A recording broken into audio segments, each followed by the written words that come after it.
The storm outside rattled the glass walls of Hartley Tower, but inside the elevator, the real storm was unfolding. A single dad janitor and the city's most powerful CEO were trapped together, no way out, no escape from the secrets pressing in harder than the walls around them. The hum of the machinery died, leaving only silence and two pairs of uneven breaths. She had built empires. He scrubbed her floors. But that night, one wrong spark would tangle their lives forever, in ways no one saw coming. Follow my story to the end and comment the city you are watching from so I can see how far my story has gone. Samuel Cross never liked elevators, not because they frightened him, but because they forced him still. He was a man used to moving, mopping, fixing, carrying, always in motion, always invisible. But on that bitter Thursday night, motion abandoned him.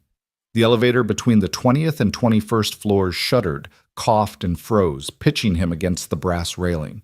Across the cabin, Evelyn Hartley, the CEO, whose name glittered on the glass outside the skyscraper, clutched her phone as if she could dial her way out of steel walls. She was composed, almost statuesque in her navy coat, but her eyes betrayed a flicker of something Samuel hadn't expected. Panic.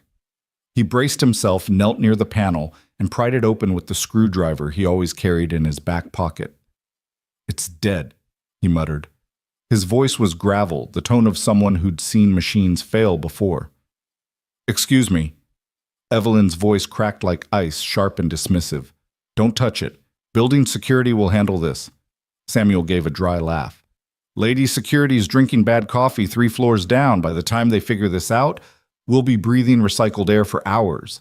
I'm just trying to make sure it's not fire in the wires." She narrowed her eyes. "You're a janitor, not an engineer." He met her gaze unflinching. "I used to be." The lights flickered, then steadied into a dim emergency glow. Shadows carved her face into marble, but Samuel saw the slight tremble in her hand as she lowered the phone. No signal, no rescue, not yet. He knelt again, steady, methodical. His calloused fingers traced the circuits. Evelyn watched, arms crossed, pretending indifference, though her breath came faster. "What exactly are you doing?" "Keeping us alive," he said, matter of fact, tightening a loose connection. A spark hissed, and she flinched backward. The cabin stilled. Evelyn pressed herself to the far wall. "This is absurd. We'll sue the maintenance contractors. This is unacceptable." Samuel wiped sweat from his temple with the sleeve of his coveralls. "Unacceptable is when the brakes give and we drop 20 floors. Right now we're lucky." Her chest rose sharply, betraying a fear she hadn't shown anyone in years. "Are you saying that it could get worse?" "Yeah." Silence fell thick and humming. Only the faint whine of wind outside cut through. Samuel leaned back against the opposite wall legs, outstretched hands steady. He'd learned long ago that panic was like gasoline spill, one drop and it spread. His job wasn't just fixing broken pipes or jammed doors. It was staying calm when the world tilted sideways. "You're too calm," Evelyn accused suddenly, her voice breaking. "Like you've been here before." He glanced at her eyes, heavy with something unspoken. "I've been in tighter spots." Her brows knit. "War." He didn't answer, only pulled the screwdriver from his pocket again, the tool catching the weak light. The elevator groaned, then jolting an inch, making Evelyn stumble. Without thinking, Samuel caught her arm. Her skin was cold beneath the cashmere sleeve, her pulse quick and frantic. Their eyes met just for a moment, hers sharp, and guarded his, steady and unyielding. "Easy," he said softly. "Breathe with me." She wanted to pull away to remind him of who she was, but her chest obeyed before her pride did. Inhale. Exhale. Slowly, her breath matched his rhythm, steadier each cycle. For a flicker of a second, Evelyn Hartley, untouchable CEO, wasn't leading boardrooms or signing contracts worth millions. She was just a woman locked in a steel box, hanging on to the voice of a janitor who refused to let fear win. "You don't even know me," she whispered, almost to herself. Samuel let go of her arm, leaning back again. "Don't need to." The words unsettled her more than she wanted to admit. She stared at him, this man in faded coveralls with oil stains and weary eyes, and wondered why he looked more certain in the dark than she ever felt in the light.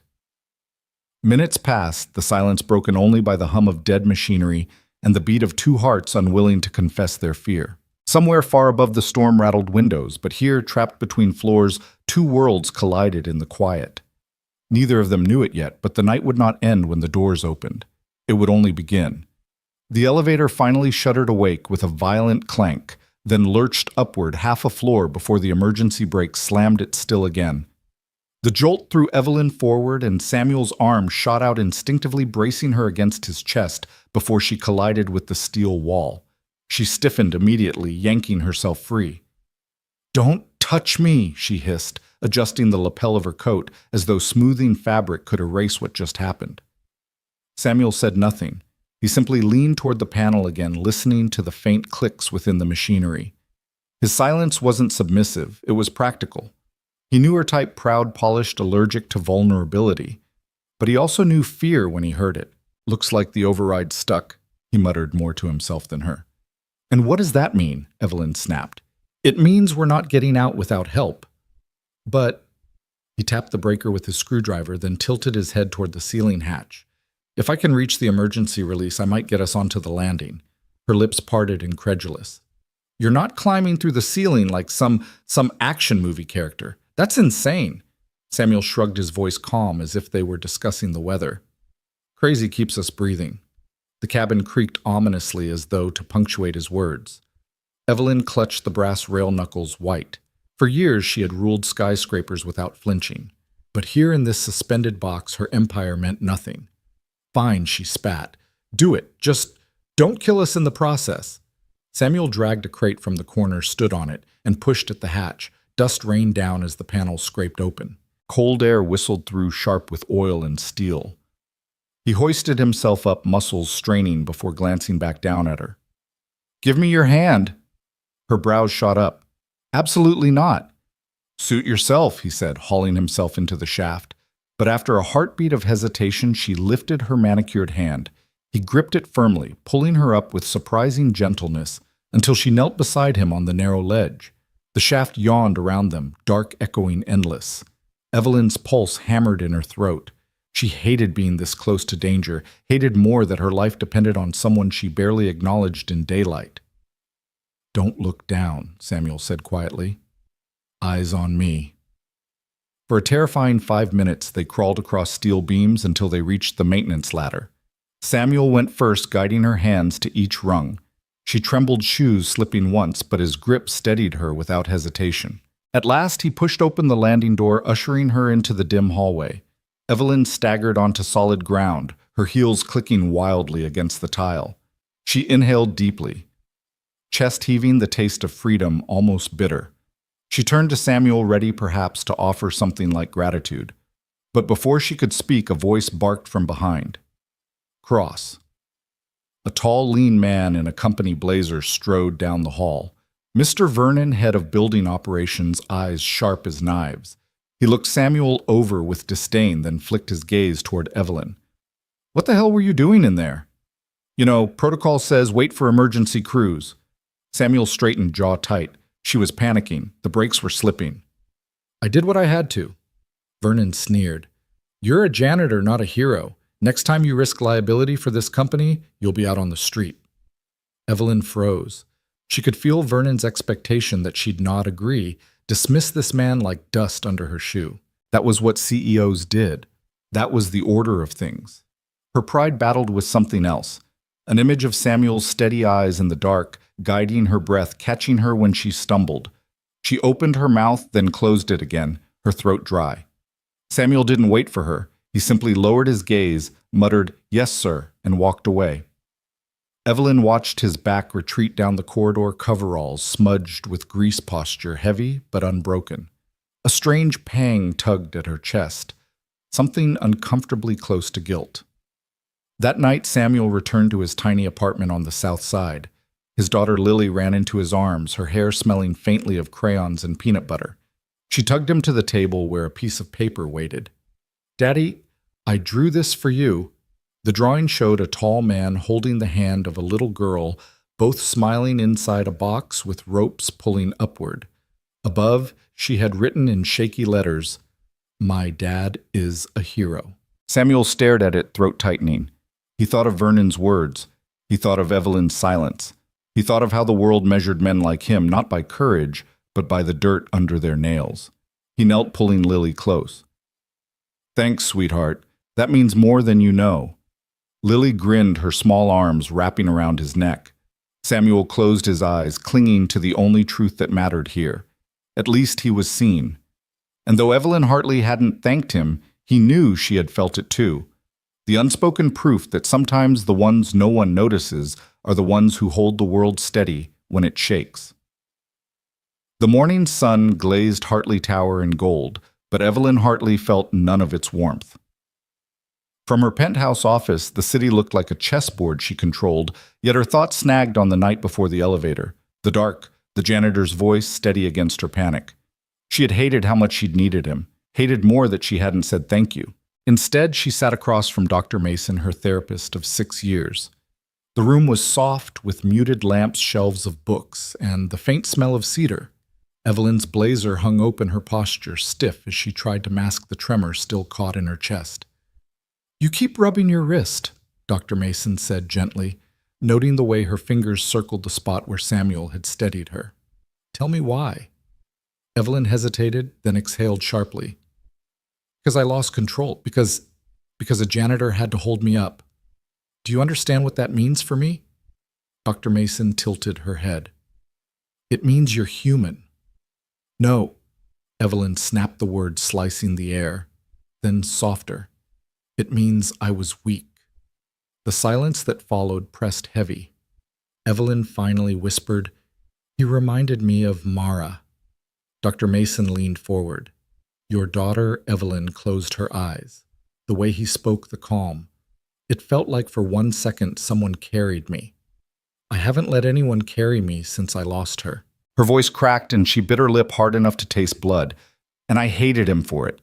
I hated him because it felt safe. Dr. Mason said nothing, simply letting the confession hang in the air like fragile glass. Meanwhile, across town, Samuel folded the letter he had received from the courthouse the night before. His hands were steady, but his jaw was tight. Another delay. Another month of supervised visitation with Lily instead of the full custody he'd been fighting for. He slipped the letter into a drawer before Lily noticed. At 7 years old, she read everything, soaking up words like they were candy. She sat at the small kitchen table humming as she buttered toast with the seriousness of a surgeon. "Daddy, do you have to work tonight too?" she asked. "Yeah, kiddo," he said, forcing a smile. "But I'll be back before you know it." She frowned. "Can we still do the pancake game tomorrow?" "Always." The pancake game was theirs alone, flipping each one in the air until Lily giggled so hard she couldn't eat. It was Samuel's way of reminding her that laughter could survive even in the tightest corners of life.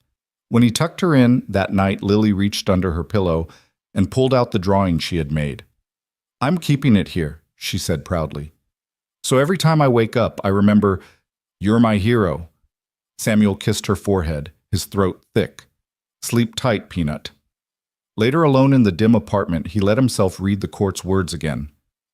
Petitioner's request for full custody is denied at this time. Supervised visitation extended pending review. His shoulders sagged, but he didn't crumble. He had no room for collapse, not when Lily depended on him to stand. Back in the tower, Evelyn sat at her desk as the city lights flickered alive below. She stared at her reflection in the glass, flawless, cold, untouchable. Yet in the corners of her mind she heard Samuel's gravelly voice, "Breathe with me." It unsettled her because it wasn't pity she had felt in the dark. It was steadiness, safety, 2 things she hadn't trusted in years. And though she told herself she'd forget him, the truth was clear. The janitor's presence lingered like the faint smell of rain after a storm, impossible to ignore even when the sky had cleared. The work order slid from the printer in the basement ops room like a thin breath. Samuel reached for it with damp hands, the sting of cleaning chemicals still clinging to his knuckles. The sheet wore the company logo up top and a polite command beneath Reinspect Floor 17 fire sensors, lighting array elevator interface.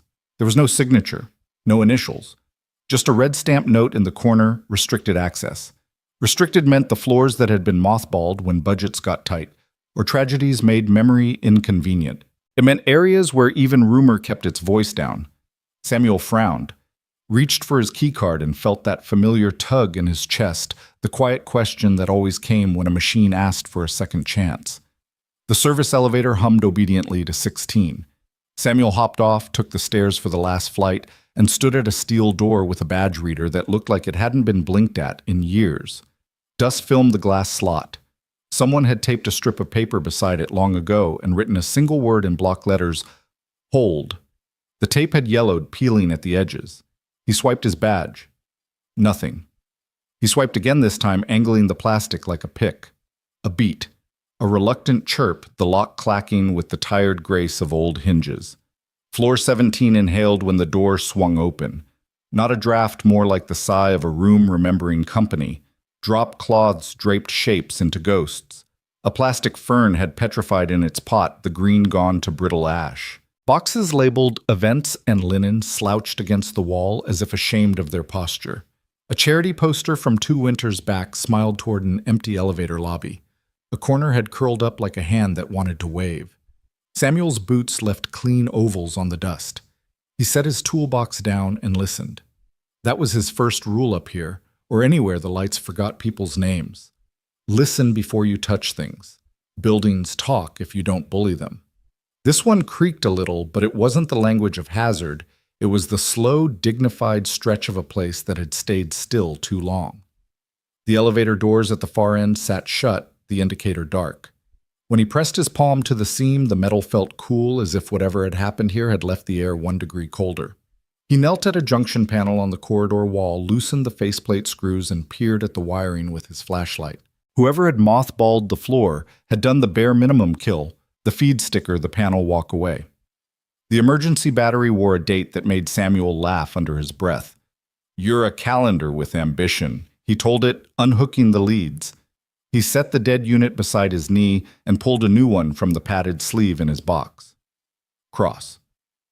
The voice came from the stairwell. Samuel didn't startle. Voices never did what machinery could. He rose to see Mr. Lawrence, the building's doorman, emerging with the care of someone stepping into a church during off-hours, hat-in-hand coat, buttoned despite the stale warmth. Mr. Lawrence had a face lines trusted with eyes that made bad news behave. "You got the order?" Samuel asked. "It found me," the old man said, holding up his own slip edges softened by the journey through his vest pocket, like a hymn scribbled in the margins. Samuel angled his flashlight down the long corridor. "Who sent it?" "Hard to say, Mr. Lawrence replied.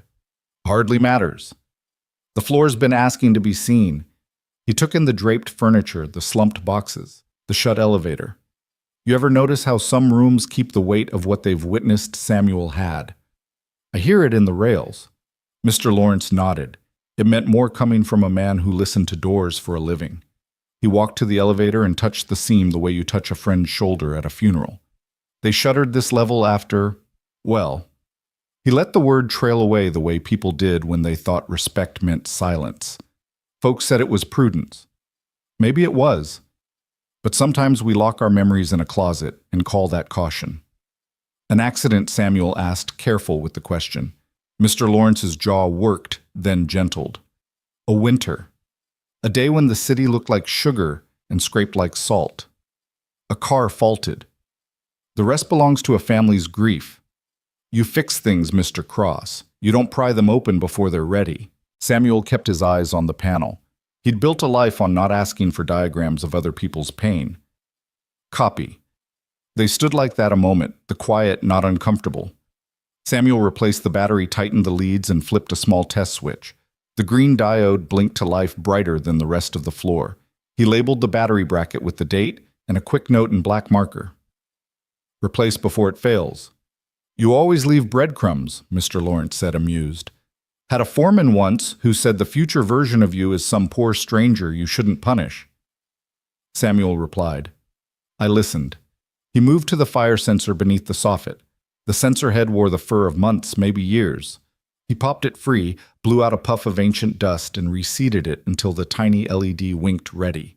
Further down, he unscrewed the metal cover from the elevator interface, the box where the control logic for the floor met the shaft. The relay inside had a scorched look, not failed, just tired. He sniffed. Warm dust and old ozone. The the smell he associated with long-ignored apologies. Why'd they send me? He wondered aloud. This level was the kind of job the contracted techs took, the kind that came with clipboards and jargon, not a janitor's toolbox. Mr. Lawrence gave a little half shrug, the movement of a man whose life taught him to accept gifts without interrogating them. Maybe the right hands are the ones that show up. He stepped back toward the stairwell. I'll be on 16 if you need a witness. Samuel smiled at the old man's phrasing and returned to the interface. The board's logic was dated but decent. He had seen older brains do heavier lifting. He traced the low-voltage lines with a finger, found a brittle coupling, replaced it with a small splice, a neat twist tape, and shrink. He scribbled a quick label.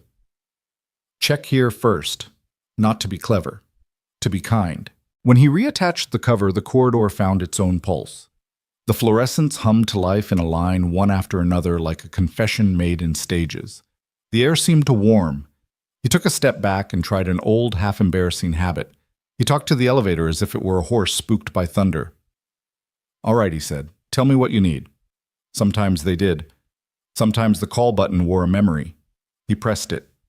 The indicator stayed dark. He crouched, listened again.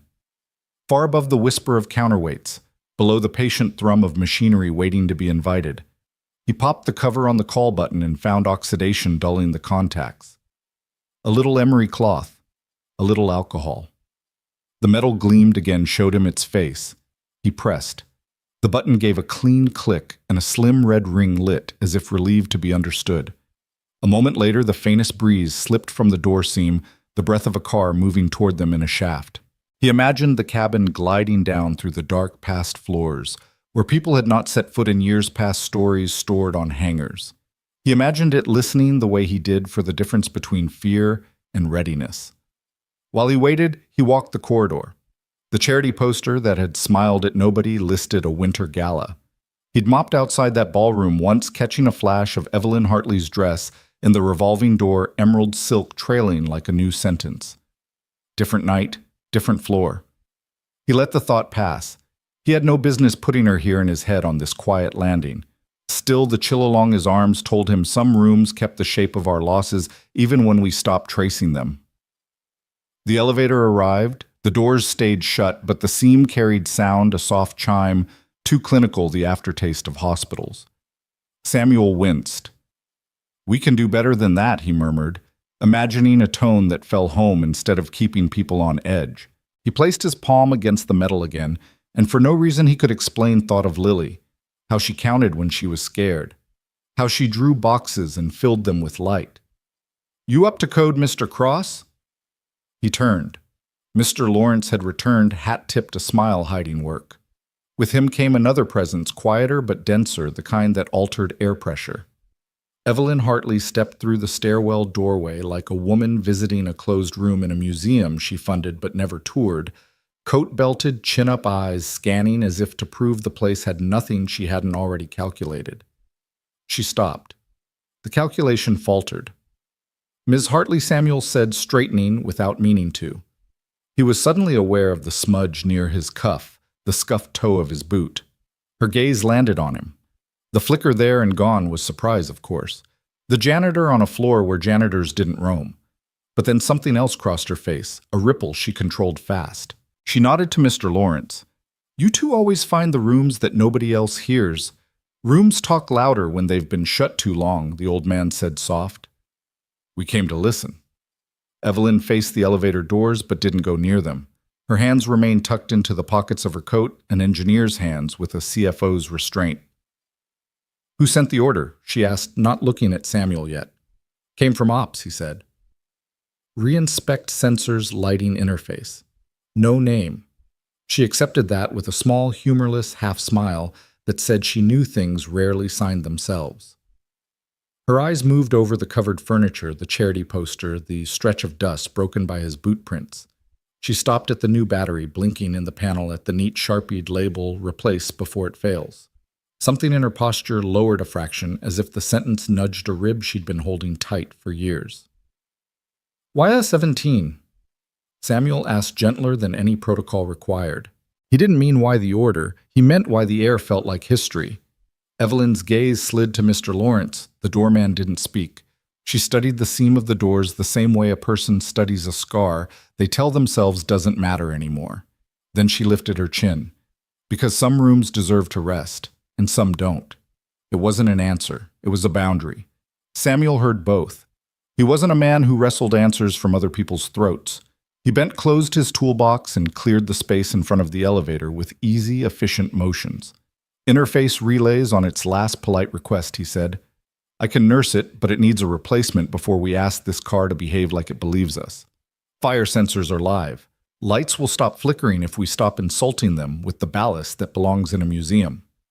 For the first time since stepping onto the floor, Evelyn's eyes found his and held. They were calmer than he remembered from the night in the elevator, less marble, more river. You used to be an engineer, she said. Not a question. He shrugged. Now I keep the place from tripping people who assume the ground is steady. A beat passed between them, balanced and fragile as a glass set on the edge of a table. Mr. Lawrence, wise enough to leave the right people alone with the right silence, tipped his hat again. I'll be back with a sign to keep the curious from hurting themselves, he said, and retreated to the stairwell. Evelyn stepped closer to the panel he'd opened, scanning the tidy work. A small line drew between her brows, the kind that came from remembering she once sketched rooms before she learned to price them. How long to make this kinder, she asked. Samuel didn't hide the way the words settled him. A day to fix what's obvious. Longer to fix the way it feels. The way it feels, she repeated more to the floor than to him. Her eyes flicked again to the seam of the doors. She didn't move, but the room did, tilting back toward light, by a degree you'd miss if you hadn't spent your life noticing small angles. Start, she said at last. Start small, start right. He nodded. Yes, ma'am. He knelt again back to work nearer to prayer than it looked while she stood a few paces away. Hands in her pockets, shoulders squared against the past like a woman who had finally decided to visit it without letting it evict her. Outside wind rattled the vents. Inside the new battery's green diode kept watch. The relay clicked as if testing its knees. Samuel labeled another wire, tightening the tiny screw with the same care he'd used to buckle Lily into a seatbelt. He didn't look at Evelyn again. He didn't have to. He could feel a shift faint as static in the air between them. The floor had started to breathe. By the time he packed the last wrench, the overheads no longer buzzed like flies. The corridor had a hum like a refrigerator in a kitchen that knows its people will come home. As he rose, the elevator chimed again, in that sterile note he hated, a sound that made the skin brace. He grimaced, half smiling. We'll fix that, he said, almost to himself. We'll make it sound like a promise, not a warning. Evelyn heard him. A promise she repeated softly, like someone tasting a word they'd given up on. He slung the toolbox, and their eyes met one more time. She didn't thank him. He didn't need her to. But as he turned toward the stairwell, she spoke, not quite stopping him. Not quite letting him go. Mr. Cross, she said, if you write me an honest assessment of this floor mechanical and emotional, I'll read it, personally. Samuel's mouth tilted. Then I'll write it. Honestly. He stepped through the door. As it closed, Evelyn stayed with the seam of the elevator, the once clinical chime still hanging in the air like breath you haven't yet let go. Her reflection hovered faintly in the brushed steel, a woman who had built walls around grief and now stood on a landing she once ordered shut. The floor didn't accuse her. It only waited. Down in the stairwell, Samuel checked his watch and thought of a 7-year-old who would ask tonight if pancakes could be for dinner. We'll fix the chime, he told himself, not because music mattered, but because the body listened. If you taught a machine to greet people kindly, maybe the people inside remembered how to greet each other the same way. He took the last steps, 2 at a time, already composing sentences in his head for the report he'd promised. The words weren't fancy. They didn't need to be. Replace relay, rewire interface, reseat sensors, label for future hands, and this warm the light soften, the echo give the elevator a tone that ends at home. Behind him on floor 17, a long, quiet corridor settled into a new posture, not healed, not yet, but awake. The rain had moved in by morning, drumming the glass walls of the tower until the skyline blurred into a gray watercolor. Samuel stood with his mop in the lobby, sleeves rolled up, pushing water spots off the marble tiles where umbrellas had failed their owners. The world outside looked washed of its edges, But inside the building, life moved with the rigid clarity of schedules. Phones pressed to ears, leather shoes, clicking the echo of names whispered across reception. He tried not to think about floor 17, though it lingered like a faint perfume in the corners of his mind.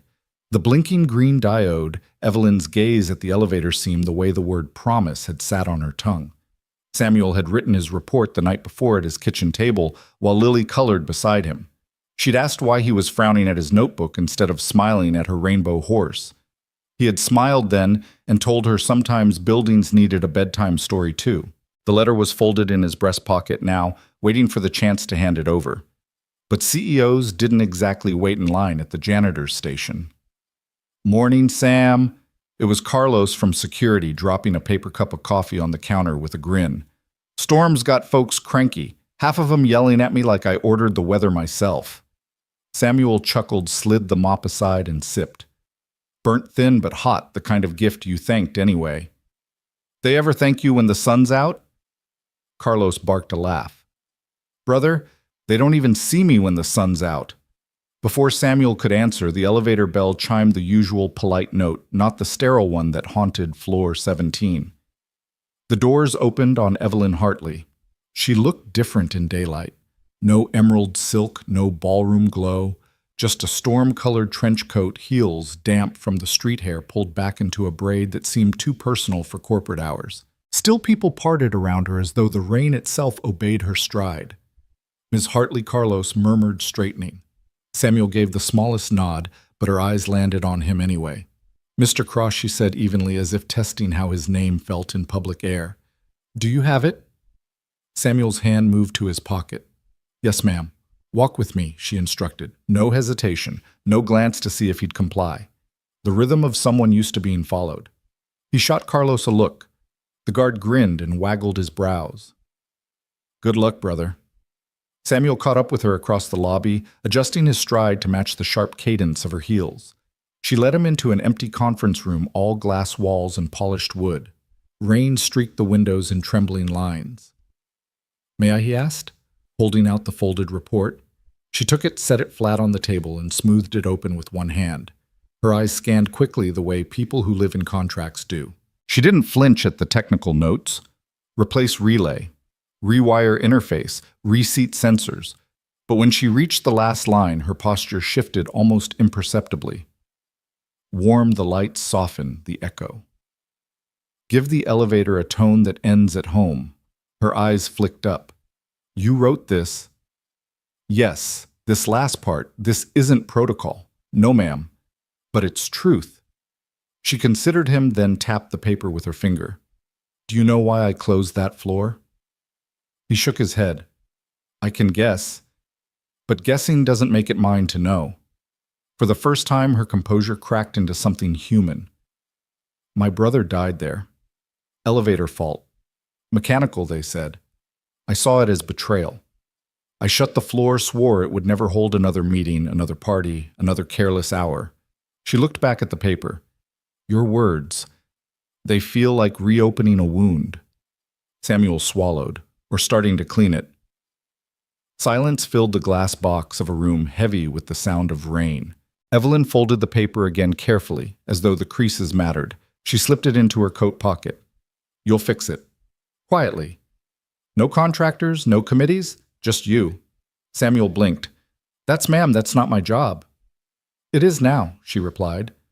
The door opened suddenly. A young man in a navy suit leaned in, irritation pinched across his face until he noticed Evelyn. "Oh, Ms. Hartley. Sorry, I didn't realize." Her look froze him. "You didn't. Close the door." He obeyed. Samuel let out a breath. "You want me working that floor? I'll need access. Parts, time. You'll have it." Her voice left no room for negotiation, then softer, like an afterthought. "Thank you, Mr. Cross." He didn't expect gratitude, and hearing it from her lips startled him more than the storm outside. He nodded, unsure how to hold it, and she left the room with her trench coat swaying like a banner. Samuel stood alone in the echo. He touched the table edge, grounding himself, then glanced at the rain-washed skyline. Whatever had begun in that broken elevator was only pulling him deeper now. He had stepped into a story larger than a janitor's mop and toolbox, and for reasons he couldn't explain, he felt it tightening around him like fate. The next evening, Samuel found himself standing outside the locked doors of floor 17, a brass key in his palm that hadn't been there yesterday. Evelyn's instructions had come through the head of maintenance, short, clinical, without her name attached. But Samuel knew whose hand had moved behind the curtain. He slipped the key into the lock. The heavy door groaned as it swung open. The air inside hit him first, stale-cold metallic. The space was intact but abandoned like a ballroom left mid-step after the music cut out. White sheets covered long tables. Chandeliers gathered dust, their crystal teardrops dulled. The silence was thick enough to feel on his skin. Samuel moved through with steady steps, flashlight beam brushing over corners where time had collected. He crouched near the elevator shaft, studying the panels. His hands traced the seams, fingers learning the machine's language. He worked for hours, tightening relays, checking the brake system, running diagnostic cables from the handheld device he borrowed from an old friend in engineering. Each time the gears hummed, he thought of Evelyn's brother, though he didn't know his name. The thought pressed at him like a presence. At midnight, he sat back wiping sweat with the rag in his pocket. His reflection stared at him from the metal door. Tired eyes, oil-streaked skin, a man no one in the tower noticed until something broke. A sound stirred behind him. He turned sharply. Evelyn stood in the shadows near the balcony, a slim figure wrapped in a black coat. Her presence startled him more than the silence breaking. "You shouldn't be here this late," he said. I could say the same. Her gaze swept the room, landing on the elevator. "It smells the same," she murmured, almost to herself. "Like iron. Like when they carried him out." Samuel set his tools down, rising slowly. "I'm sorry." The words sounded inadequate, yet he meant them. She drew closer. Heels silent on the dust-soft carpet. "Do you believe machines can remember? That walls hold echoes?" "I think people do," Samuel replied. "Machines just give them a place to land." Evelyn's lips curved into something that wasn't quite a smile. She stopped at the covered table, running her hand across the sheet. A gray streak appeared where her fingers brushed. "I didn't expect you to write what you did. About softening the lights, changing the echo. You needed more than bolts and wires fixed." She looked up at him, then her eyes sharp but wet at the edges. "You're a janitor. How do you know what I need?" Samuel held her gaze. "Because fear looks the same on anyone. And healing, it starts the same too." For a moment, she didn't speak. Then she turned toward the elevator doors, her reflection staring back at her. "When I was in there with you," she whispered, "I wanted to scream. I've never wanted to scream in my life.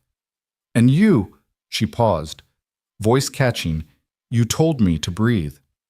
Samuel felt the weight of the night press between them, heavy and fragile at once.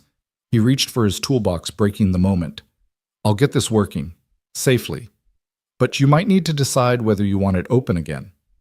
Her chin lifted, the CEO mask sliding back into place. "I do. But it's not for me." He studied her face, but she didn't elaborate. Instead, she turned toward the balcony doors, pushing them open. A cold rush of rain-scented air filled the room. She stood there, silhouetted against the city lights. "You have a daughter," she said suddenly. Samuel stiffened. "How do you know that I asked?" He stepped forward, protective instinct sharpening his voice. "With respect, Miss Hartley." "That's personal." Evelyn didn't flinch. "Everything is personal. That's why people break." She turned to face him, wind-tugging strands of hair loose from her braid. "Does she know you're doing this? Working nights climbing through broken shafts?" Samuel's shoulders eased, his tone softening. "She knows I fix what's broken. That's enough." For the first time, Evelyn's expression wavered, the iron edges softening. "Maybe that's what I need too." Neither spoke again for a long while. Samuel returned to his tools, the click of metal and hum of circuits filling the silence. Evelyn lingered at the balcony, arms crossed, watching the storm roll over the city. When she finally left, she didn't say goodbye. But she left the door unlocked. Samuel knew what that meant. Trust, however fragile, had begun to thread between them. And with it came danger, because threads that thin could snap at any second. The text came at 10:41 p.m., when rain had thinned to a mist and the city felt like it was keeping secrets. Corner Cafe on Wabash. They still use ceramic. E.H. Samuel read it twice, a little thrown by the formality of initials in a message, then pulled on his jacket and told the night doorman he'd be back before the lobby plants got thirsty. The cafe's windows were fogged, the doorbell a tired little cheer. Inside, a radio hummed an old love song that meant something to someone once. Two teenagers in damp hoodies split a milkshake at the back. A guy in a mechanic's jacket read a dog-eared paperback near the radiator. It smelled like coffee that forgave you and pie that didn't brag. Evelyn had taken a booth by the window. No entourage, no driver. No hard edges except the one she carried in her shoulders. She was still in that black coat hair caught at the nape, a few strands defying the order she wore like armor. A pair of ceramic mugs steamed between them, unadorned. No logos, no gloss, like they'd been here before the high-rises learned how to introduce themselves. "You came," she said, as if she hadn't doubted it, and doubted it anyway. "You texted," he said, sliding into the booth. "I try not to ignore emergencies. This isn't an emergency." "Then it's important," he said, and left it at that. For a moment, neither touched the coffee.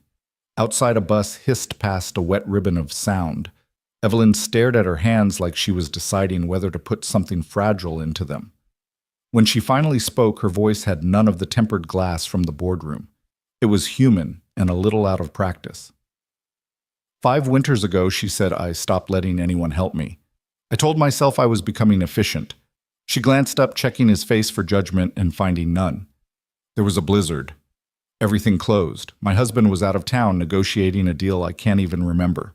I was 34 weeks. Samuel didn't move. The weight of the words set itself on the table between the mugs. The radio trailed into a commercial and then changed its mind. We waited too long to leave, she went on.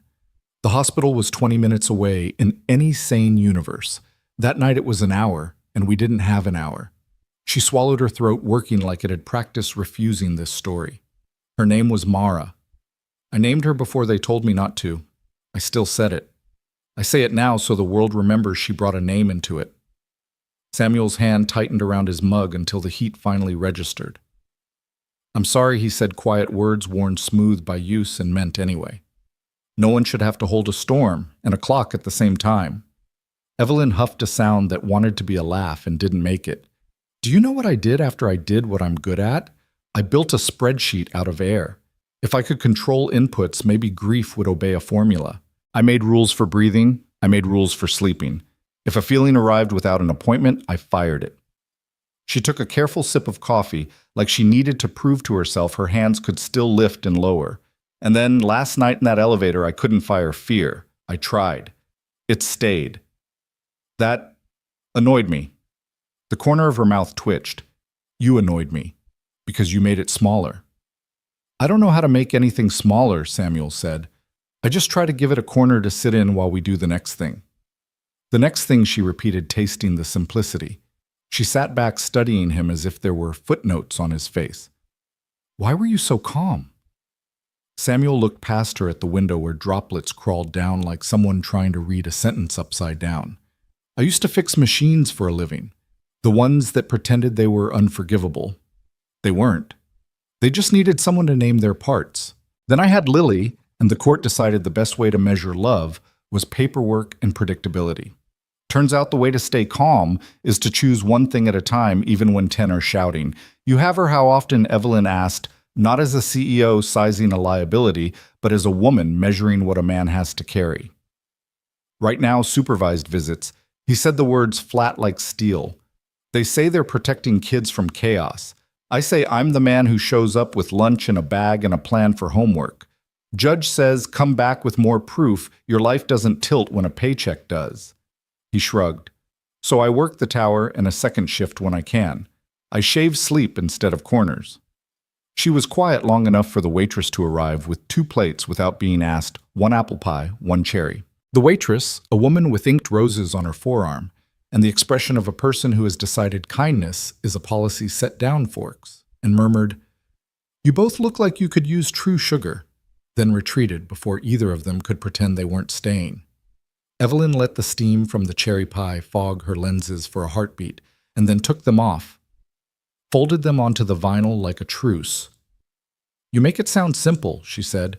Show up, fix what you can, breathe. But it isn't simple. It's not, he agreed. It's arithmetic. It's also love, which is just arithmetic with skin on it. She blinked, then gave a tiny, unwilling laugh. That's not in any quarterly report I've ever read. Quarterlies are scared of verbs.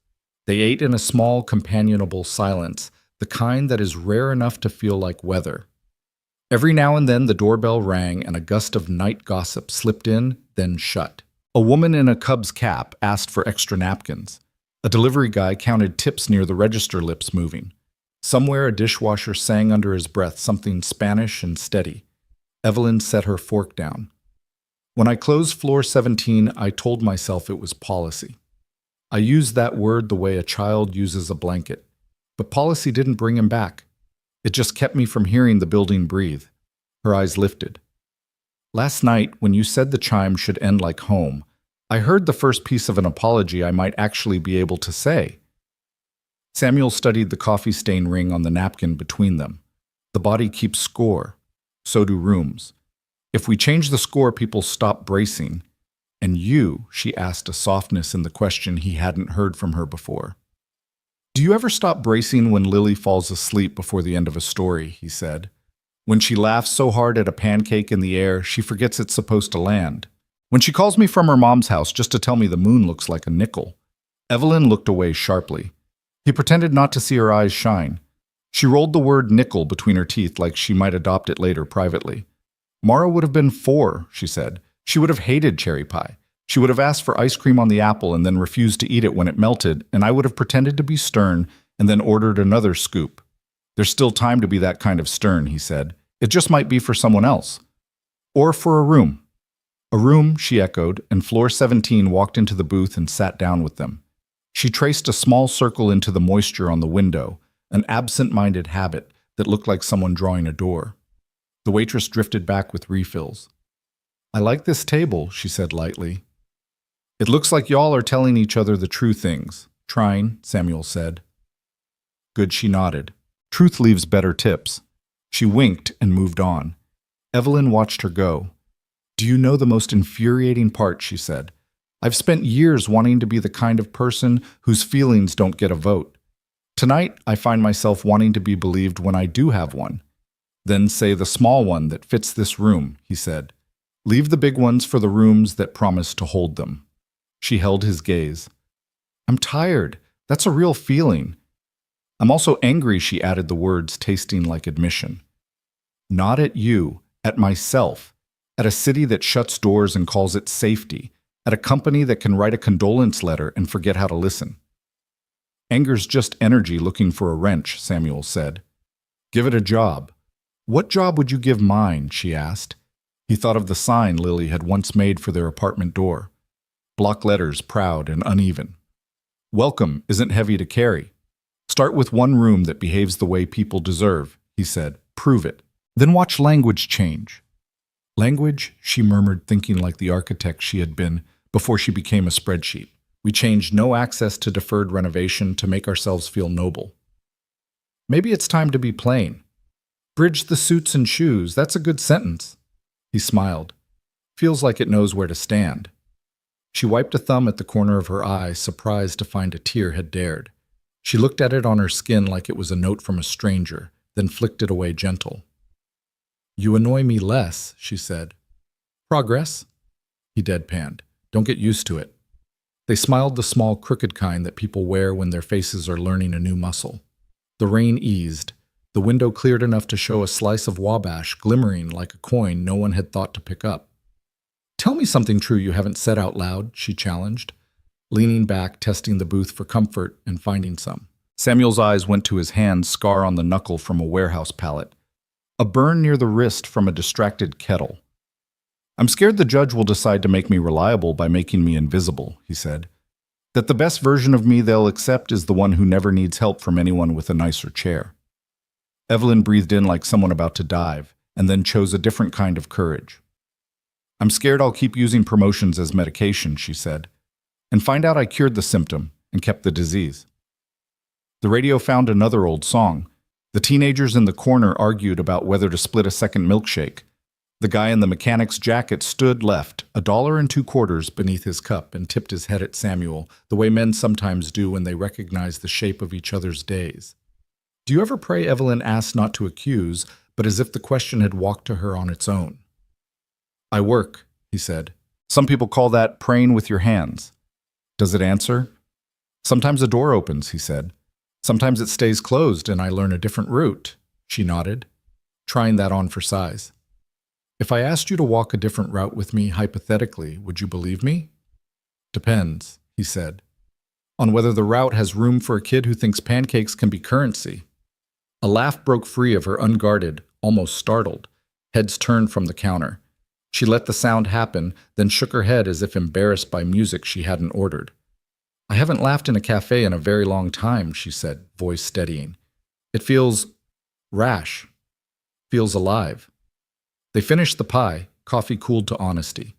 When they stood, the waitress slid the check down with a look at Evelyn that saw a woman and not a title. Samuel reached for his wallet. Evelyn stopped him with a palm. "Let me," she said. "You gave me something that doesn't take cash." "Pie still costs money," he pointed out. "So bill me for the pie," she said. "Keep the other debt on paper I don't need a copy of." Outside, the air had that clean post-rain taste that makes a city believe in its own resilience. They stood under the cafe awning as a cab splashed by then, another headlights cutting slices through the damp. "I don't know what happens next," Evelyn admitted. "I'm not promising grand gestures, I'm just promising not to look away." "That's the only promise I trust," Samuel said, and meant it. She hesitated, then held out her hand. Not the boardroom shake, a different offer, the simple human kind. He took it. Her fingers were cool, his were warm. The contact said neither owed the other, and both carried something worth sharing. "Good night, Mr. Cross." "Good night, Ms. Hartley." They stepped in opposite directions, then stopped and glanced back at the same time, surprised to find the other doing it the way strangers sometimes check a map and realize they're part of the same route after all. By the time Samuel reached the tower, the lobby's plants were still not thirsty. Mr. Lawrence lifted a hand in a question, and Samuel answered with a nod that said the world had not gotten easier, only more honest. Upstairs, Evelyn paused outside the penthouse elevator as the sterile corporate chime sounded its small apology. She closed her eyes and imagined another tone, 2 notes falling home. For the first time in 5 winters, the imaginary sound did not make her flinch. Morning cracked over Chicago like a slow-burning fuse. The streets shimmered from the night's rain, a damp silver sheen on the asphalt. Commuters moved in practice patterns, umbrellas, folded briefcases, swinging earbuds plugged in. Inside Hartley Tower, the lobby hummed with its usual order heels on marble, the muted buzz of phones, the clipped chatter of assistants rushing to keep up with executives. Samuel had already been working for 2 hours, his mop gliding across the lobby's edges, catching the corners no one noticed. He worked with that quiet precision of someone who understood that dignity lived in details. He wasn't expecting to see her. He wasn't expecting her heels to click toward him or her gaze to cut through the morning noise and land squarely on him. But Evelyn Hartley didn't look away. "Mr. Cross," she said, voice low enough that only he could hear, though the words startled him like a spotlight. "Ms. Hartley," he replied, straightening. He braced for some polite nod, a CEO's courtesy, before she vanished into the upper floors. Instead, she stood still, scanning the polished marble beneath them, as if measuring the weight of something invisible. "I need to ask you something," she said finally, "not in a boardroom, not over contracts, just as 2 people in the same building." He held the mop upright like a staff, grounding himself. "Ask." Her mouth parted, but hesitation caught her. A flicker of unease passed over her face, quickly disguised. She glanced at the executives brushing past them, their eyes politely averted, but their curiosity obvious in how they slowed just enough to register the scene. Evelyn's jaw tightened. "Not here," she whispered. "Walk with me." It was a strange request, maybe even reckless, but Samuel saw no calculation in her eyes, only an urgency she hadn't let anyone else glimpse. He leaned his mop against the supply cart, peeled off his gloves, and followed her through the lobby's glass doors into the crisp air of Wabash Avenue. The city was awake now, horns blaring, a vendor selling hot pretzels, a cyclist weaving through traffic with a defiance that would outlast the light. Evelyn didn't head for her black car idling at the curb. Instead, she walked toward the river, each step quick, like she was outrunning her own second thoughts. They stopped on a pedestrian bridge. Below, the river carried last night's rain in a restless current, the water a bruised green reflecting towers that tried too hard to touch the sky. Evelyn rested her hands on the railing, fingers tightening until her knuckles paled. "I've been thinking about what you said last night," she began, eyes fixed on the water. "About giving anger a job. About making one room behave the way people deserve." Samuel waited, sensing this wasn't the moment for interruptions. Her voice dipped lower. "That room is floor 17. The words hung between them, sharp and weighted. Samuel frowned, his mind instantly flashing back to the dark, sealed corridor, the one people whispered about, the one that's been closed for years. She nodded. "The board calls it deferred renovation. But the truth is, it was grief management. My grief management. Mara should have been born the week we were scheduled to finish construction. I couldn't step onto that floor without losing air." She swallowed hard, jaw trembling before she forced it still. "So I shut it down. Policy, I told everyone. But it was personal. I locked grief in concrete and steel, and I let it rot there." Samuel studied her profile. This wasn't the CEO who dismissed problems with polished words. This was a woman standing on a bridge admitting her empire had cracks she couldn't plaster. "You want to reopen it," he said. "I need to," she whispered, "but I can't do it alone." Her eyes finally turned to him, raw and unguarded. "That's why I'm asking you." "Me?" His brow furrowed. "You've got architects, contractors, security teams. Why me?" "Because you're the only one who told me the building still breathes," she said. "The only one who wasn't afraid to say the word home in a place made of steel.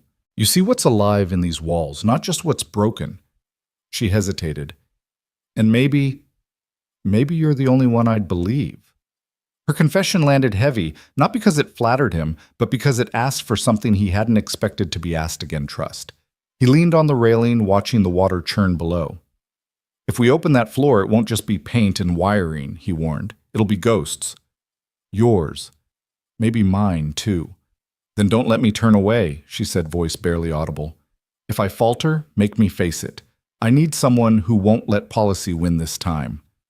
Silence stretched, broken only by a seagull's cry and the distant horn of a river barge. Samuel thought of Lily, her laughter, her stubborn faith that pancakes could buy anything worth buying. He thought of the judge who wanted proof he could provide stability. Maybe this was proof, not wealth, not power, but standing his ground in a place most people avoided. "All right," he said finally. "But if we do this, we do it right. No token ceremony, no ribbon cutting for the cameras. We open it to light, to air, to people. Or we don't open it at all." Evelyn exhaled like someone who'd been holding her breath for 5 winters. Agreed. She looked back at the river, her shoulders less rigid now. "Then we start tomorrow." Tomorrow. The word felt both too soon and not soon enough. As they walked back toward the tower, Samuel noticed a man across the street watching them too closely. He wore a tailored coat that didn't match the frayed leather satchel slung over his shoulder. He wasn't holding a phone, but his gaze tracked Evelyn with the precision of someone who had memorized her movements. Samuel's gut tightened. Old instincts from his warehouse days, knowing when a stranger's eyes meant more than curiosity, flared to life. When Evelyn's driver opened the car door, Samuel leaned closer. "You know that man?" he asked quietly. She followed his gaze. The stranger turned smoothly, vanishing into the crowd with calculated ease. Evelyn's brow furrowed. "No." "Why?" "Because he knew you," Samuel said flatly. "And he didn't look like he came here for a pretzel." Evelyn's eyes darkened, tension returning to her shoulders. But she forced calm. "We'll deal with that later," she said. "For now, thank you." She stepped into the car, but before the door closed, she added softly, "Don't disappear, Mr. Cross." As the car pulled away, Samuel stood at the curb, staring after the vehicle, the weight of her words pressing against the early morning air. Don't disappear. He wasn't sure if it was a request, a warning, or a promise. Behind him, the revolving doors of Hartley Tower spun, swallowing executives and interns alike. Tomorrow, floor 17 would open, and with it more than one secret. The next day arrived with a sky that couldn't make up its mind. Low clouds rolled in from the lake, muting the morning sun to a dull pewter glow. The city felt suspended as if waiting for something to break. Inside Hartley Tower, Samuel carried his battered toolbox into the freight elevator, rising toward the sealed level he had agreed to confront with Evelyn. His palms were roughened by years of work, but he still rubbed them together as the numbers ticked upward. He had fixed machinery in boiler rooms, repaired wiring in storm-battered schools, even balanced on ladders swaying under ceiling fans. Yet this felt heavier, like he was walking into someone's unspoken memory. The doors groaned open onto floor 17. It looked just as it had the night before. Dust sheets draped over furniture chandeliers unlit the air stale, as though it hadn't been exhaled in years. But this time he wasn't alone. Evelyn Hartley stood by the window, her black coat draped over a chair, her blouse sleeves rolled back. For once she looked less like a CEO and more like a woman preparing to lift something she had no business lifting. "You came," she said softly. Samuel set down his toolbox with a dull thud. "Didn't think I had a choice after last night." She gave a tight smile. "Good." Then she turned her eyes, tracing the dark elevator doors at the end of the corridor. That's where it happened. Not the fall, just the start. The inspection team ignored a warning. "My brother, he stepped in when the rest of us didn't. He paid for it." Her voice was even, but her hands gripped her elbows as though holding herself upright. Samuel walked the length of the hall, his boots crunching faintly on grit. He stopped in front of the doors. "You ready for me to start?" "No," she whispered. Then, firmer. "Yes." He pried open the access panel flashlight, cutting across old wiring. Sparks flared faintly when his pliers tested the current. The building groaned around them, settling, sighing like a body shifting in uneasy sleep.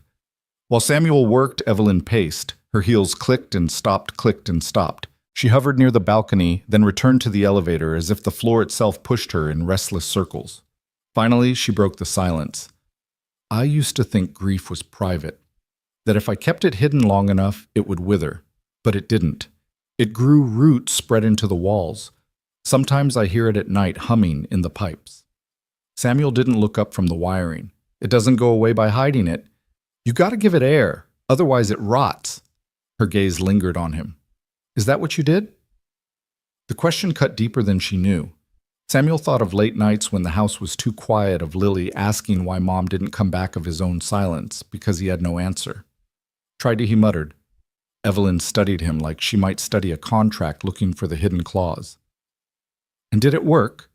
He glanced back at her eyes, steady. "I'm still here, aren't I?" Something shifted in her then. Not a smile, not exactly, but a loosening, as though the mask she'd worn since the day she shut this floor had cracked just enough to breathe through.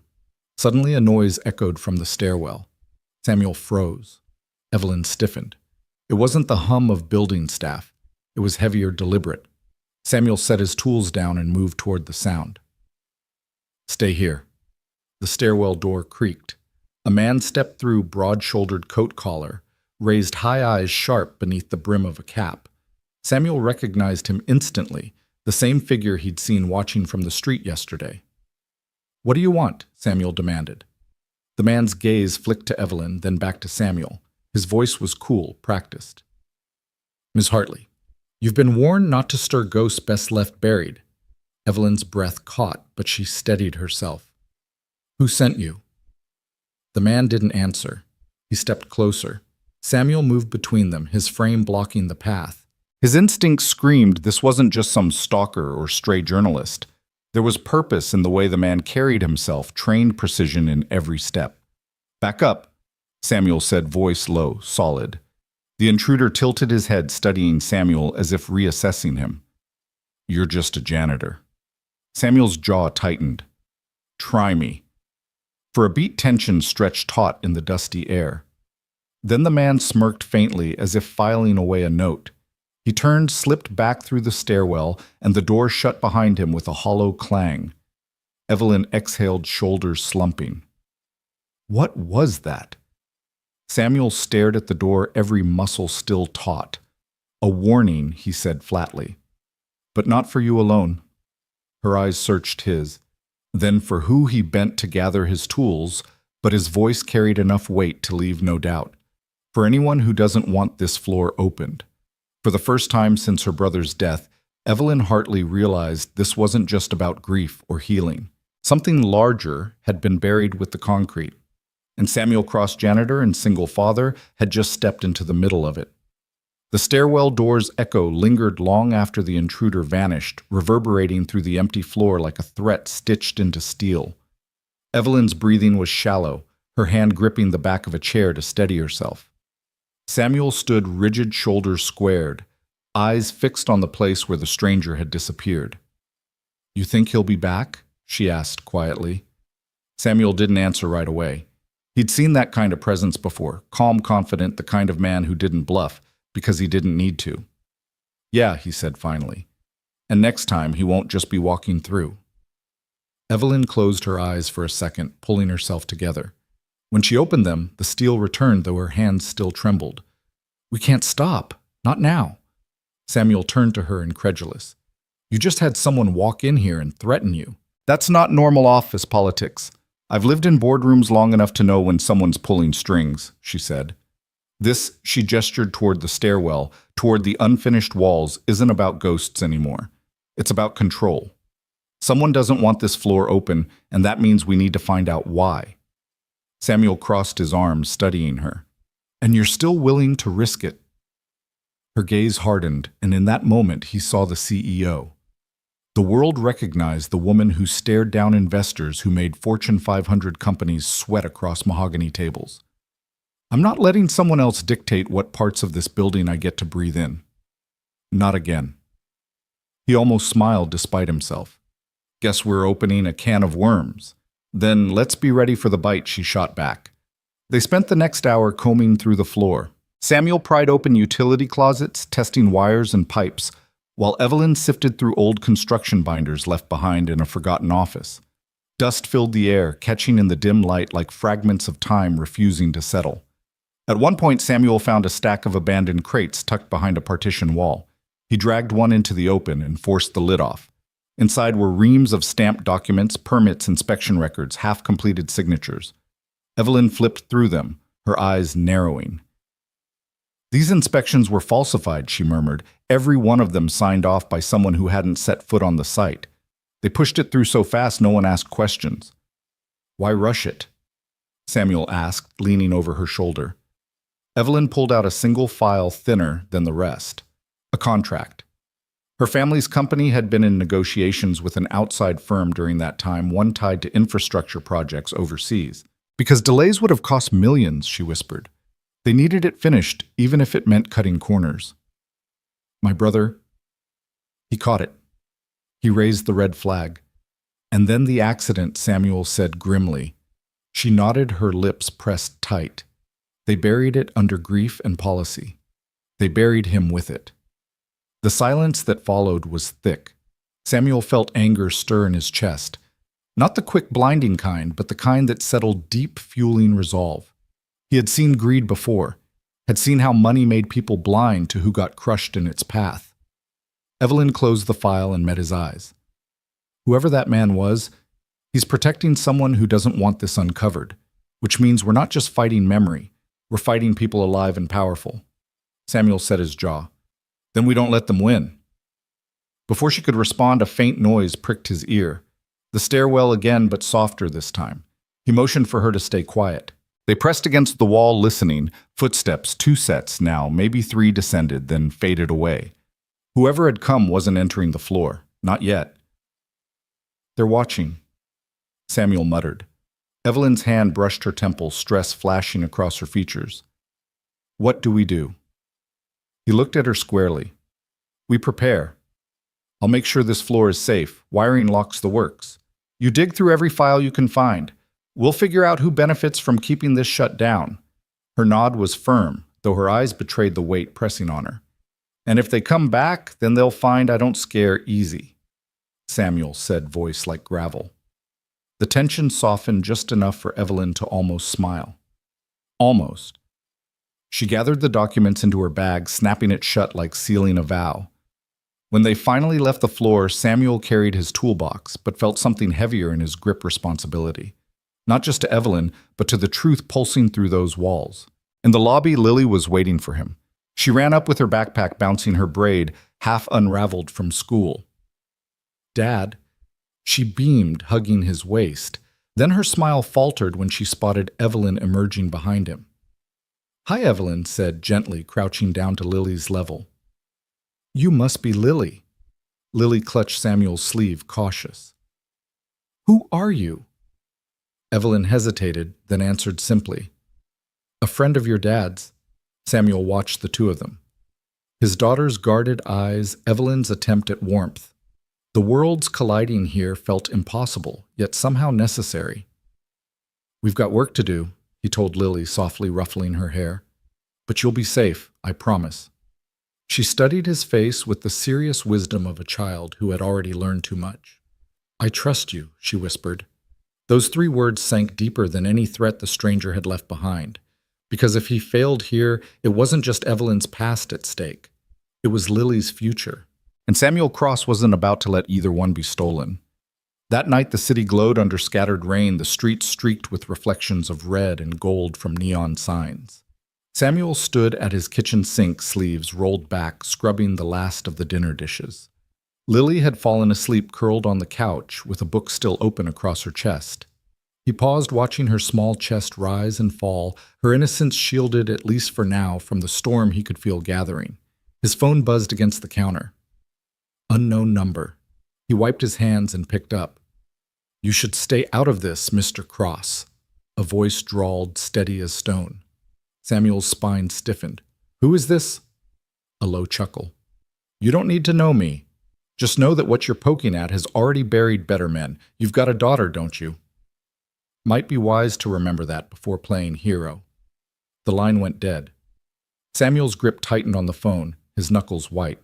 For a long moment he stood in silence, his reflection wavering in the dark kitchen window. He had seen threats before during his years in the army, enemy voices promising destruction. But hearing it here tied to Lily cut deeper than any battlefield warning ever had. He checked the locks twice before lifting Lily gently into his arms and carrying her to bed. She stirred, whispering in her sleep. "Don't go, Daddy." "I'm right here," he murmured, brushing hair from her face. But inside he knew he couldn't stay still forever. The storm would find its way to their door unless he moved first. Across the city, Evelyn sat alone in her penthouse study. Papers were scattered across the mahogany desk, contracts, and inspection reports lit by the lamp's pale circle. A glass of untouched wine sat nearby. Her phone lay silent, but she stared at it anyway, willing it to ring. Finally, she dialed Samuel's number herself. When he answered, his voice was taut. "They called you too?" she asked. He hesitated, then admitted, "Yeah." "And they mentioned Lily." Evelyn closed her eyes, shame and anger twisting together. "This is my fight. You shouldn't be caught in the crossfire. You think they'll stop with you?" Samuel shot back. "Doesn't work like that. If they know my name, then it's already personal." A silence stretched. For the first time in years, Evelyn allowed someone else's resolve to steady her. "Then we need allies," she said softly. "And I think I know where to start." The following morning, Evelyn led Samuel into a private archive in the tower's lower levels. Rows of steel cabinets lined the walls, holding decades of corporate history. The air smelled of paper and dust. "This is where the old board records are stored," she explained. "My brother used to say if you want to know who pulled the strings, you look at the minutes they tried to hide." Together they combed through folders until Samuel pulled one stamped with a red marker. "Confidential. Do not circulate." Inside were memos outlining expedited permits signed off by a shadow committee. And buried near the back was a name Evelyn hadn't expected: Martin Keene, her father's longtime friend and current board advisor. Her face paled. "He was supposed to protect us." Samuel read over her shoulder, lips tightening. "Looks like he protected the money instead." Before Evelyn could respond, the sound of metal scraping echoed through the stairwell. Samuel's instincts flared. He motioned her behind a cabinet just as 2 men entered, dressed in maintenance uniforms that didn't belong to anyone he knew. Their flashlights swept the rows, their movements too sharp, too coordinated to be genuine workers. Samuel whispered, "Stay low." As the men drew closer, he scanned the room. No weapon, just his toolbox. He grabbed a wrench, its weight familiar in his hand. The taller intruder paused by the cabinets, muttering, "Board wants this cleared out tonight. No loose ends." Evelyn's eyes widened, horror flashing across her face. They weren't here to steal files, they were here to destroy them. Samuel stepped out from behind the cabinet, voice carrying like steel. "Don't think you're supposed to be down here." The men froze, then turned slowly. One smirked. "And you're just a janitor. Move along." Samuel's grip tightened on the wrench. "Not tonight."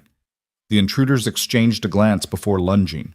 The fight was quick, brutal metal clashing against bone fists striking in the dim light. Samuel absorbed a blow to the ribs but swung back hard, sending one man crashing into a cabinet. Evelyn ducked low, clutching the file against her chest as though it were life itself. Finally, both men staggered toward the door, retreating with curses and threats thrown over their shoulders. Samuel stood panting, the wrench still in hand, sweat stinging his eyes. "You okay?" he asked Evelyn, his voice hoarse.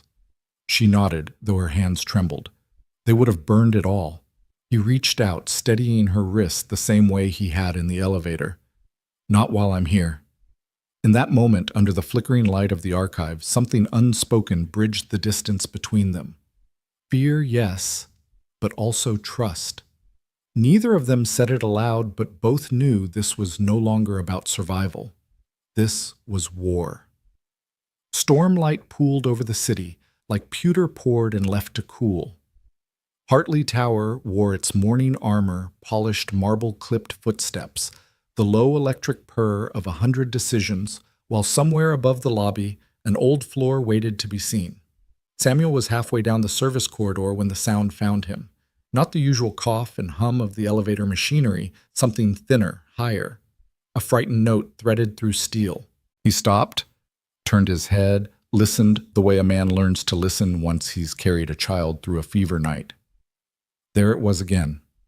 A small cry swallowed fast, as if someone had told it not to be a problem.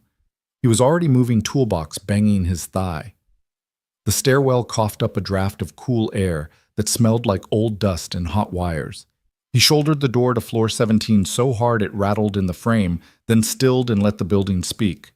The faint emergency light over the elevator painted the lobby in a diluted green. From the seam where the doors nearly met, the sound lifted again, closer now, urgent and trying not to be. "Someone's in the car," he said to nobody, to the machine, to the floor. He hit his radio. "Opposites cross on 17. I'm hearing a distress sound in the shaft. Shut down dispatch to all cars. Lock out power to car 2 now. Repeat tag it and lock it." Static, then a voice.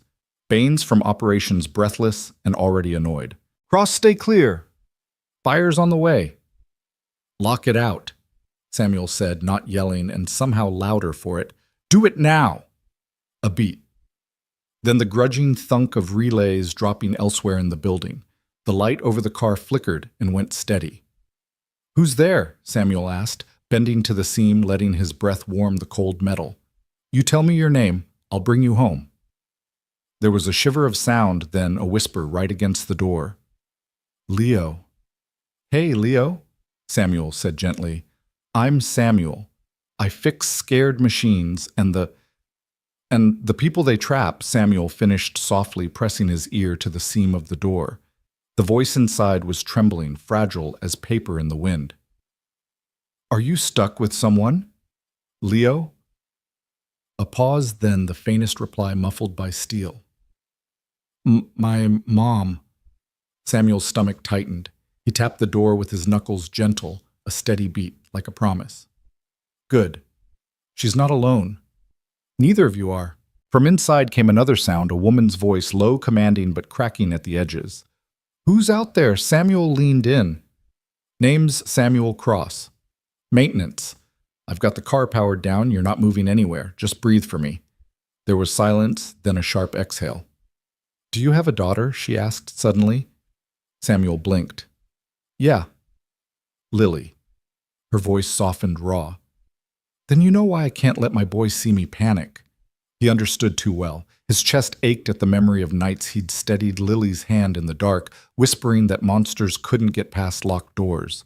He knew that tone in the woman's voice, the fight to be strong, when everything wanted to split apart.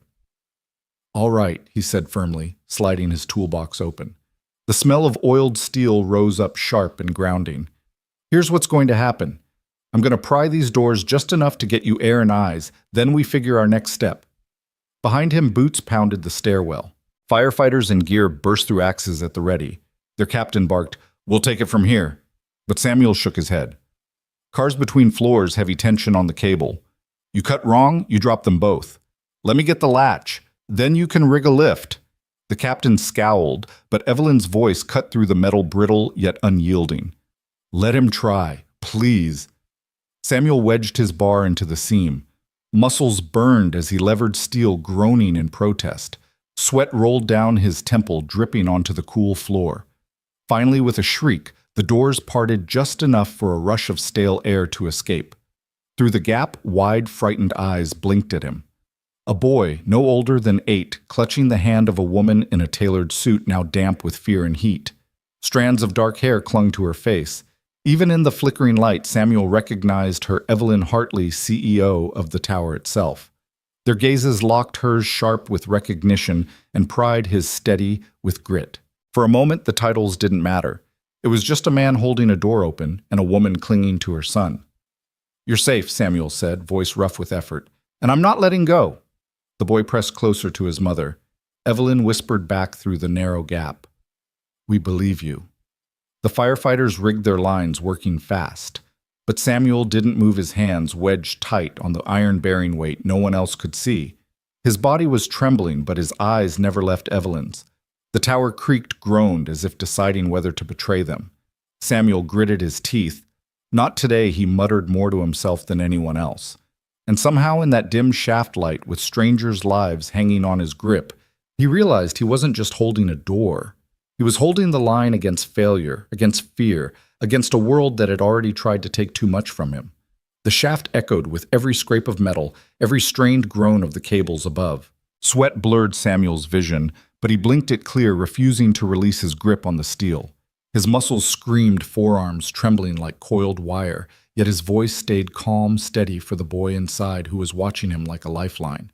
Almost there, he said, forcing air through clenched teeth. Leo, I need you to look at me, not the dark. You see me. Through the gap, 2 wide eyes locked on him. Yeah, Leo whispered. That's it, Samuel urged. Keep your eyes on me. We're walking out of this together. Behind him, the firefighters moved with precision, anchoring ropes to the wall, threading pulleys preparing to draw mother and son out.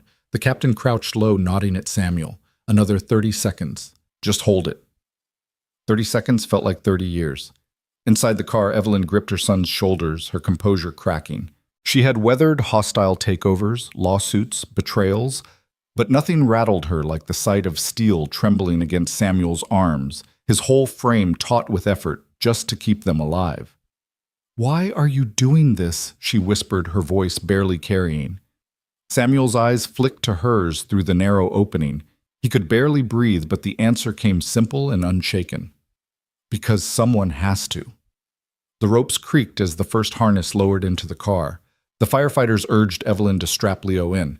Her hands shook as she buckled the clips, every click echoing like thunder. Mom, Leo whimpered, don't let go. I'm right here, she promised, kissing his hair.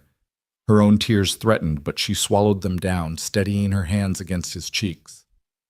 Be brave for me.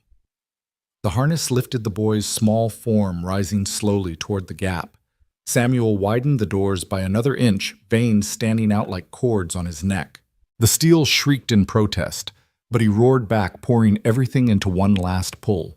Leo squeezed through the hands, reaching for Samuel's shoulder as the firefighter grabbed him from behind. The boy tumbled into safety, clutching Samuel's arm like he'd known him forever. Got you, buddy? Samuel said, his voice breaking as he eased the boy away toward the waiting arms of the crew. Now, Evelyn. The harness swung down again, and for a second she hesitated. Her eyes locked on Samuel's this janitor, who had turned into a soldier without warning his body, the only wall between her and collapse. You can't hold it forever, she whispered. Not forever, he said, teeth bared, sweat dripping from his jaw. Just long enough.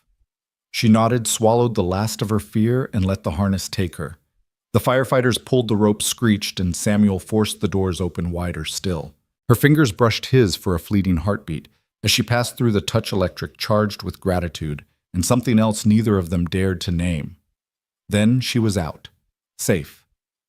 The firefighters rushed her and Leo down the stairwell, voices buzzing in Samuel's ringing ears. Only then did he release the steel. The doors slammed shut with a thunderous clang that rattled the entire floor. He collapsed to his knees, chest-heaving palms bleeding from where the metal had bitten deep. The wrench lay forgotten beside him. For a moment he bowed his head, letting the silence rush in. The captain clapped his shoulder. "Hell of a hold, son. You just kept that whole car from free-falling." Samuel didn't answer. He was already on his feet, already thinking of Lily, already brushing off the blood. But as he walked down the stairwell, he caught one last glimpse of Evelyn cradling her boy. Her eyes found his shimmering in the emergency glow, and she mouthed something no one else saw. "Thank you." It was the first time in years anyone had said it to him like it meant more than words. The stairwell smelled of sweat, steel, and smoke. Samuel's boots echoed against concrete as he descended, his palms still raw, his breath ragged. The night had turned his body into an anvil, every nerve ringing from the blows he'd absorbed. But Evelyn Hartley lingered at the landing, clutching her son against her chest, refusing to move farther until she saw him. The firefighters urged her down, but she shook her head sharply. Her eyes were locked on Samuel as if tethered by something invisible. When he reached her, she stepped forward, trembling but proud, her voice breaking in its quiet force. "You saved him. You saved us." Samuel lowered his gaze, wiping blood on the side of his pants. "You'd have done the same." Her lips parted as if to argue, then she stopped. She studied his face, saw the exhaustion etched into him, the weight of a man who carried his battles silently. It wasn't just strength that had held those doors. It was grief, love, and the refusal to fail again. Leo wriggled in her arms, turning wide eyes up at Samuel. "You didn't let go," the boy whispered. Samuel managed a tired smile. "Not my style." The firefighters pressed them to keep moving, but Evelyn lingered one last heartbeat. She placed her hand over Samuel's firm, warm, shaking slightly. It was more than thanks. It was recognition, a vow unspoken. By the time they reached daylight, cameras were flashing, reporters shouting, the chaos of a city hungry for spectacle. But Evelyn ignored it all. She shielded Leo with one arm, and with the other she motioned Samuel forward into the light with them. For the first time, the janitor and the CEO walked out side by side, not as opposites, but as survivors bound by something deeper than status. And though Samuel slipped into the crowd soon after retreating from the glare, Evelyn's eyes followed him. In that moment, she knew the man who had risked everything for strangers was no stranger at all. He was the one person she could never forget. Word count 1, 225. Your thoughts will help us create meaningful stories. And if you want to hear more powerful healing stories like this, don't forget to subscribe to the channel, click the bell icon so you don't miss any new episodes. And most importantly, share this video with people who need a little hope today. Thank you so much for your time. We hear you, we listen to you, and we are honored to tell these stories for you.